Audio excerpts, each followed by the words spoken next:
Hi, it's Judy. Let's do our Greater Freedom verses 4 to 6. Be still and know that I am God. It's one of my favorites. Psalm chapter 46, verse 10. Now when you see that musical note, that represents the book of Psalm. The following clues represent chapter 46. See that pitchfork? That fork has 4 tongs on it with the sticks on top of it. 46. Psalm 46. And of course the tin can represents 10. Psalm 46, verse 10. Be still and know that I am God. Be still and know that I am God. Be still and know that I am God. Psalm 46, verse 10. Be still and know that I am God. Psalm 46, verse 10. Let's look at verse 5. Oh, it's a great one. Let the redeemed of the Lord say so.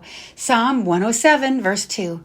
Now when you see that musical note, that represents the book of Psalm. The following clues represent chapter 107.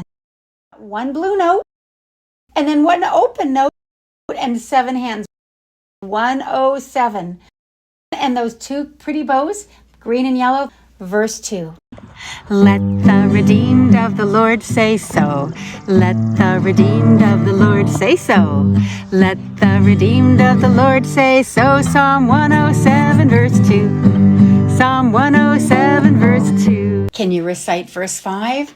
Let the redeemed of the Lord say so. Psalm 107, verse 2. Let's look at verse 6. This is a beautiful one. Thy word is a lamp unto my feet and a light unto my path.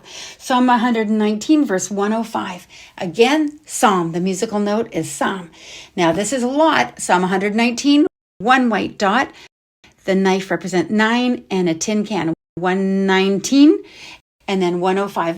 1 red nail, O-shaped stone, and 5 fingers, 105. Thy word is a lamp unto my feet and a light unto my path. Again, thy word is a lamp unto my feet and a light unto my path. Psalm 119, 105.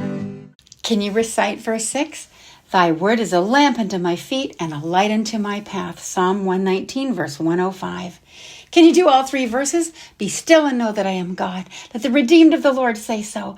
Thy word is a lamp unto my feet and a light unto my path. And don't forget, please read the Principle in Action. They're so inspiring. So why should we memorize scripture? So we're ready. A knight keeps his sword in a sheath by his side, so time isn't lost when he must fight. But when doubt, fear, deceit are his daunting foes, the sword of the Spirit is what he tows. This word of God he stores in his mind, so with truth he can pierce every quarrel and lie. The Bible is the sword of the Spirit. Let's take a look. Be still. Let the and thy word. Good job. And also, don't forget to check out the rest of the verses.